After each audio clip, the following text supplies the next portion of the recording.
Hello, everyone, and welcome to Keep Left, the podcast that looks at things from the left of the political spectrum. I'm John O'Connor, and it is July 8th, 2024, and we are back to looking at Project 2025. Thanks for everyone for pointing out that one wonderful podcast where I refer to it as Project 2525. Again, I apologize profusely. I am seared into my head, hopefully from here on, that it is Project 2025 and not that damn song from late 60s, early 70s. But today we're going to look at the next chapter in Project 2025, and it is a fairly dry chapter by a man named Richard Dearborn, who is really a guy who used to be a person who was the worked for Senator Sessions back when he was senator, was briefly an associate secretary of energy under George W. Bush, and then was briefly in charge of transition after Chris Christie resigned or was fired, depending on who you ask, and lasted under a year under Trump, as a lot of the people who were initially with Trump. And Rick Dearborn is here talking about, from his perspective, how best to organize the White House office. A lot of this chapter it's dry, and it's really, if you are a process nerd, some of it is interesting and fairly not objectionable, frankly. You know, a lot of it is just sort of suggestions for whether a chief of staff should have 2 deputies or 4 deputies, or how the next layer of associate deputies should be arranged underneath them. So there's not a whole lot here that gets into anything objectionable or anything that you could really sort of point at and say is troubling. But that's not, there's a few bits and pieces here that I think are worth sort of touching on. The first part here is purely both a pedantic issue and because I am just that petty. And it's the sentence in the first paragraph: but like nearly everything else in life, there is no substitute for first-hand experience, which this manual has compiled from the experience of presidential appointees and provides an accessible form for future use. I'm pretty sure there's at least a preposition missing from that sentence, and from which this manual has compiled from the experience of presidential appointees and provides an accessible for the future use of. But maybe I'm wrong. Maybe in common parlance, that's perfectly fine. He talks about the different parts of the White House office. And if you're a watcher of The West Wing, you would have seen a lot of these characters be involved with it. I'm not going to sort of go through all the details. Like I said, it's fairly dry and, like I said, unobjectionable. But I do want to sort of look at some of the changes, because I think some of the changes are actually kind of troubling. In this case, he's talking specifically about the Office of White House Counsel. Now, the Office of White House Counsel is supposed to be the person who is representing not the president, that's his personal counsel, but the White House itself, specifically giving advice to the president as the office of the president for how to pursue the office's goals. And that is in distinction from the Attorney General, who represents the country and is supposed to be representing the country in terms of enforcing laws. The White House Counsel is supposed to represent the executive branch. And here, Rick Dearborn says, the Office of White House Counsel is also responsible for ensuring that each component of the White House adheres to all applicable legal and ethical guidelines, which is true, which often requires ongoing training and monitoring to ensure compliance. Also true.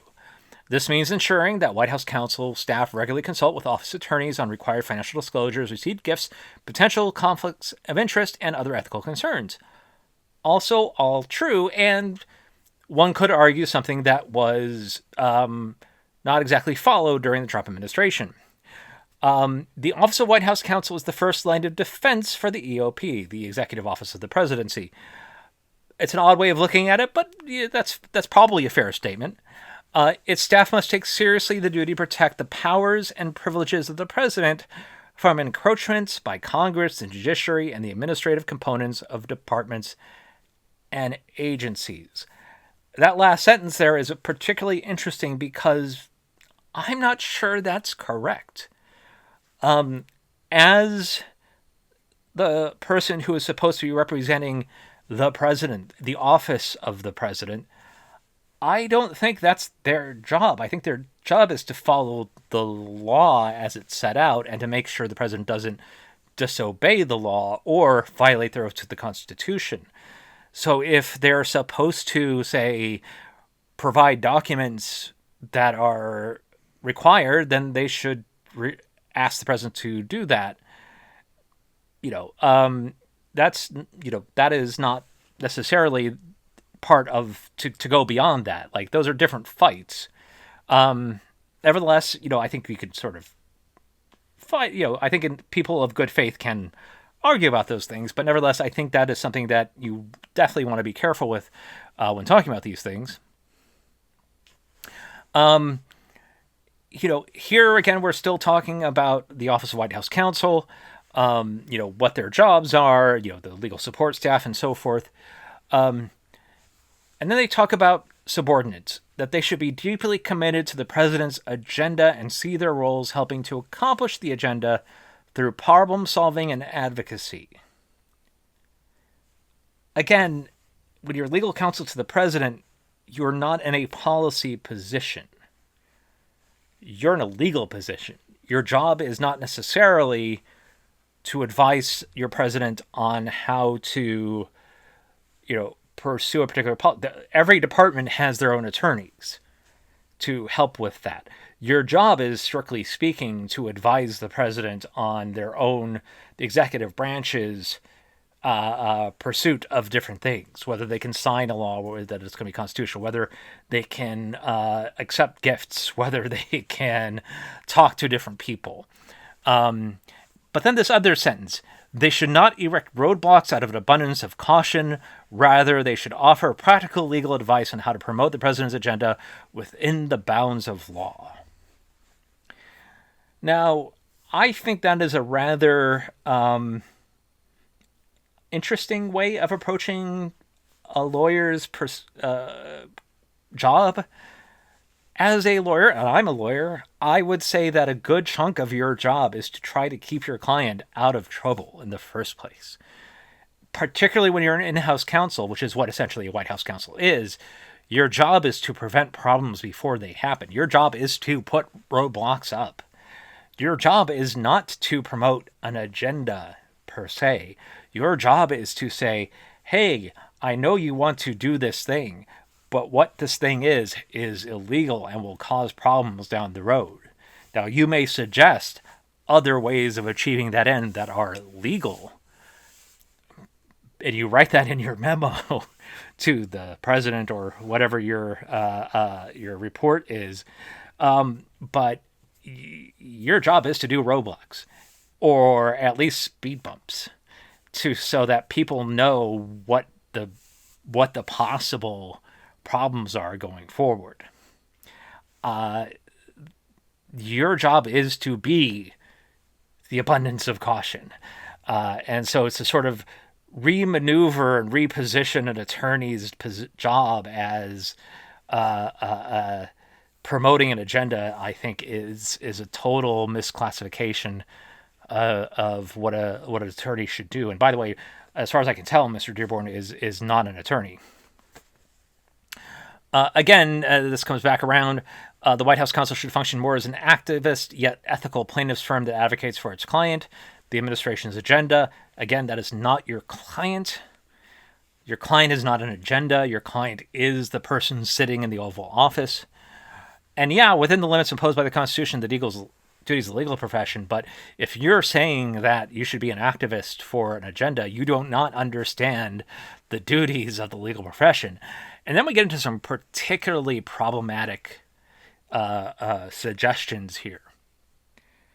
Office of the White House Counsel also serves as the primary gateway for communications between the White House and the DOJ.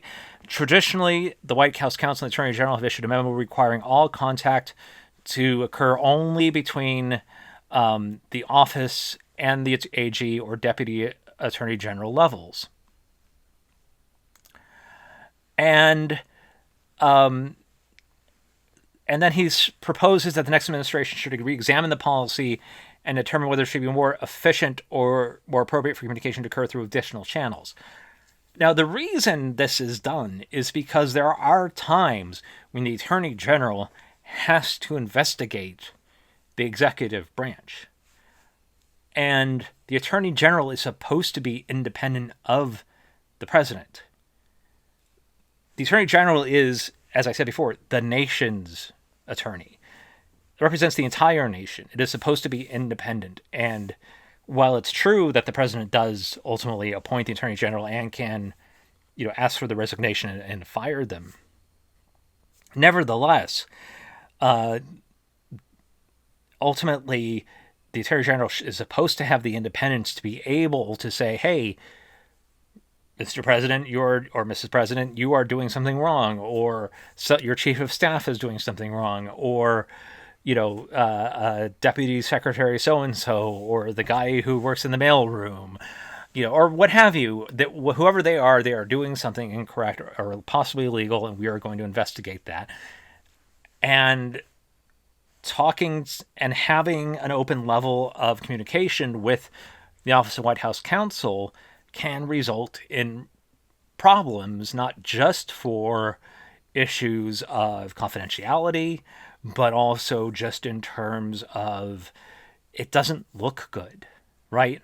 If I'm trying to do an investigation on someone, but I also have to talk to the person who I'm doing the investigation of, that just doesn't work, right? That's putting me in a particularly tricky place. It also invites a lot of pressure, too.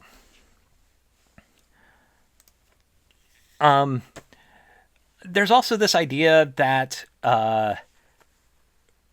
the suggestion that memos from the Office of White House Counsel should be shorter, as well as a request for White House Counsel to work collaboratively within the White House and the Department of Justice to ensure proper legal guidance is delivered to the president. Again, while it's true that the Attorney General can give opinions to the president, that's not really the DOJ's only job.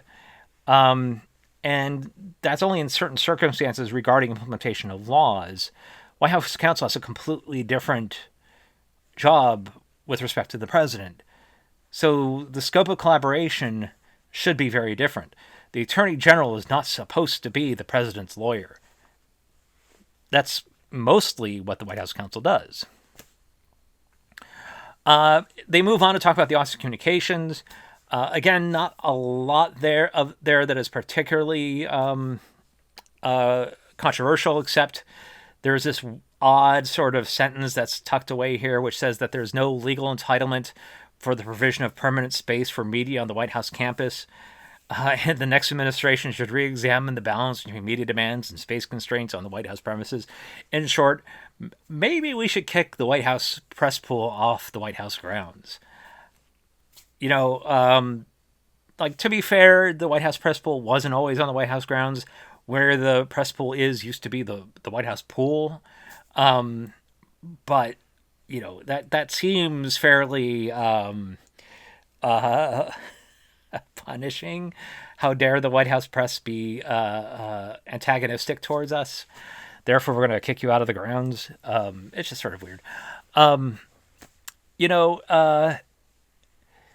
Then there's a discussion of the Office of Presidential Personnel, and I found this just interesting because they talk about,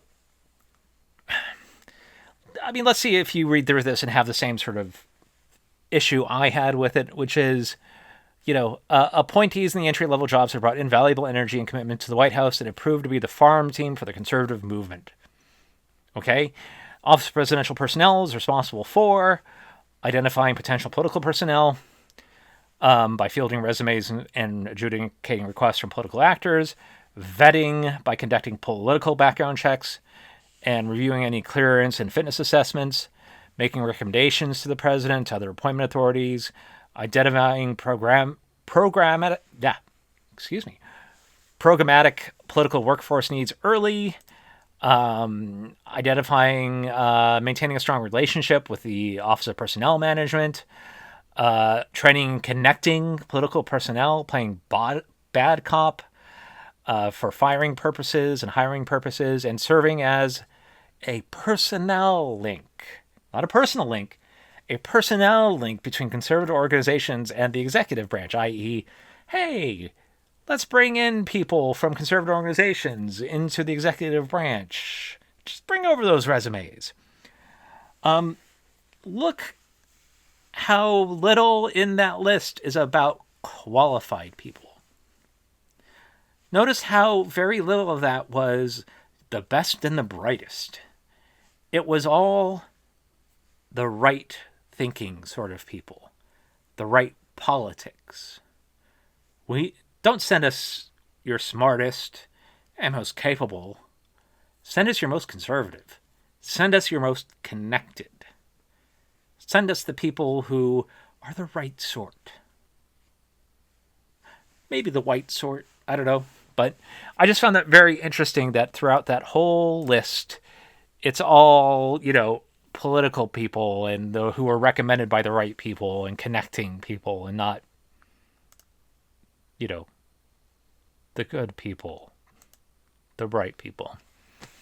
Office of Public Liaison, that's the department that is essentially tasked with, reaching out to different groups and working with them to sort of discuss the executive branch agenda and so forth. Nothing here except that, it's focused on faith-based and economic interest groups in addition to social and minority groups. Nothing, I guess, too terribly interesting there. And then finally, there is a little bit of substance here towards the end of the discussion. Talking about specific policy goals for each department or agency. Incoming policy councils will need to move rapidly to lead policy process around cost-cutting agency topics, including countering Russia. I wish it were Russia. Countering China, enforcing immigration laws, reversing regulatory policies in order to promote energy production, combating the left's aggressive attacks on life and religious liberty, and confronting wokeism throughout the federal government. Those are apparently the most important things our country is facing.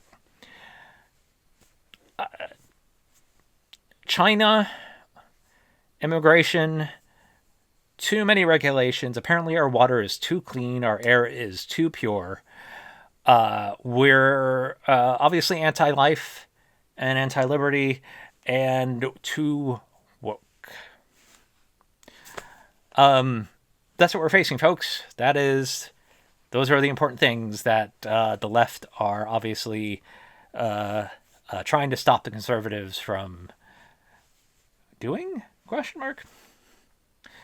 Well, regardless, that is apparently what is up with the White House office. We'll be looking at other aspects of the executive branch tomorrow as we continue our long slog through Project 2025. Thank you for watching. Thanks for listening. As always, keep calm, keep fighting, and keep left.